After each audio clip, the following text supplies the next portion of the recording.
രണ്ട് കുതിരകൾ തന്റെ യജമാനനോടൊപ്പം രണ്ട് ചുമടുകളും താങ്ങി ഇങ്ങനെ നടന്നു പോവുമായിരുന്നു. ഈ രണ്ട് കുതിരകൾക്കും അങ്ങനെ പ്രത്യേകിച്ച് പ്രശ്നങ്ങളൊന്നുമില്ല. രണ്ടുപേരും നല്ല ആരോഗ്യവാന്മാരാണ്. അതുപോലെ തന്നെ മുന്നിൽ നടക്കുന്ന കുതിര, അവന്റെ പ്രത്യേകതയാണെങ്കിൽ അവൻ നല്ല സ്ഥിരോത്സാഹിയാണ്, കഠിനാധ്വാനിയാണ്, ഡെഡിക്കേറ്റഡ് ആയിട്ടുള്ളൊരു കുതിരയാണ്. പക്ഷെ പുറകിൽ നടക്കുന്ന രണ്ടാമത്തെ കുതിര ആളല്പം ഉടായിപ്പുള്ളൊരുത്തനാണ്.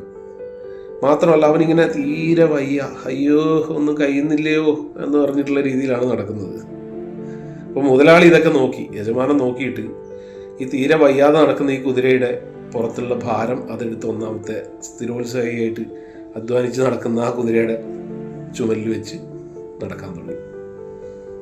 അപ്പം ഇതൊക്കെ രണ്ടാമത്തവൻ്റെ അടവാണ്, മനസ്സിലായല്ലോ. അവൻ ആള് ഉടായിപ്പാണെന്ന് ഞാൻ പറഞ്ഞല്ലോ. അപ്പം അവൻ ഈ ഭാരമൊക്കെ പോയ ശേഷം നല്ല ഉത്സാഹത്തോടു കൂടി തന്നെ നടക്കാൻ തുടങ്ങി. ഇങ്ങനെ പോയിക്കൊണ്ടിരിക്കുകയാണ്. എന്നിട്ട് ഈ ഒന്നാമത്തെ കുതിരയുടെ അടുത്ത് പോയിട്ട് ഈ രണ്ടാമത്തെ മടിയൻ കുതിര പറയാണ്, കഷ്ടപ്പെട്ടോ കഷ്ടപ്പെട്ടോ, നല്ലോണം അധ്വാനിച്ചോ, എത്രത്തോളം കഷ്ടപ്പെടുന്നുവോ അത്രത്തോളം ജോലി ഭാരം ഇങ്ങനെ കൂടി കൂടി കൂടി വരും, നീ അനുഭവിച്ചോന്നു. അപ്പോൾ സ്ഥിരോത്സാഹിയായ കുതിര ഇവൻ്റെ സ്ഥിരം പരിപാടിയാണ്, എന്ത് ചെയ്യാന്ന് പറഞ്ഞിട്ട് ഇവനൊരു ടൈപ്പാണെന്ന് അറിയാം. അതുകൊണ്ട് അതിങ്ങനെ പോയിക്കൊണ്ടിരുന്നു. ഇങ്ങനെ ഇവർ യജമാനോടൊപ്പം വീട്ടിലെത്തി. അവിടെ എത്തിയ ഉടനെ ഈ ഭാരമൊക്കെ ഇറക്കി വെച്ചു.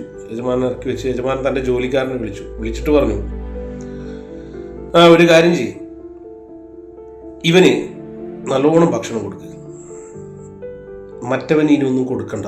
അതെന്താ കൊടുക്കണ്ടത്? എടാ അതിന് തീരെ വയ്യ, കുറേ ദിവസമായി ഞാൻ ശ്രദ്ധിക്കുന്നു, തീരെ വയ്യ.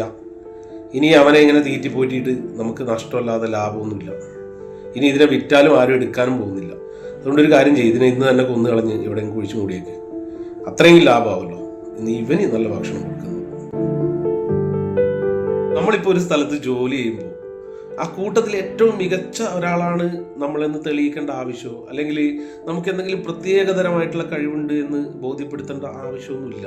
സത്യത്തിൽ നമ്മളവിടെ ജോലി ചെയ്യുമ്പോൾ നമുക്ക് ഈ ജോലി അല്ലെങ്കിൽ മറ്റൊരു സ്ഥലത്ത് ഇതിനേക്കാൾ മികച്ച ഒരു ജോലി കിട്ടും, അവിടെ നല്ല മുതലാളിയും യജമാനെയും ബോസുമാരെയൊക്കെ നമുക്ക് കിട്ടുമെന്ന് നമ്മുടെ ഇപ്പോഴത്തെ മാനേജർ അല്ലെങ്കിൽ മുതലാളിക്ക് തോന്നിപ്പിക്കുന്ന രീതിയിൽ പ്രവർത്തിക്കുകയാണ് നമ്മൾ വേണ്ടത്. നിങ്ങൾ പോയി കഴിഞ്ഞാൽ നിങ്ങളുടെ മുതലാളിക്ക് നിങ്ങളെപ്പോലെ ഒരാളെ കിട്ടാൻ പ്രയാസമാണെന്ന് അദ്ദേഹത്തിന് തോന്നണം. അപ്പം നിങ്ങളുടെ ജോലിയിലും അതിൻ്റെതായ ഉയർച്ചകൾ വന്നുകൊണ്ടിരിക്കും. അതല്ലാതെ നമ്മളെ യാതൊരു ആവശ്യമില്ലാന്ന് നമ്മൾ തന്നെ സ്വയം വരുത്തി തീർത്തു കഴിഞ്ഞാൽ നമ്മുടെ ആദ്യത്തെയും അവസാനത്തെയും അവസരമായിരിക്കും.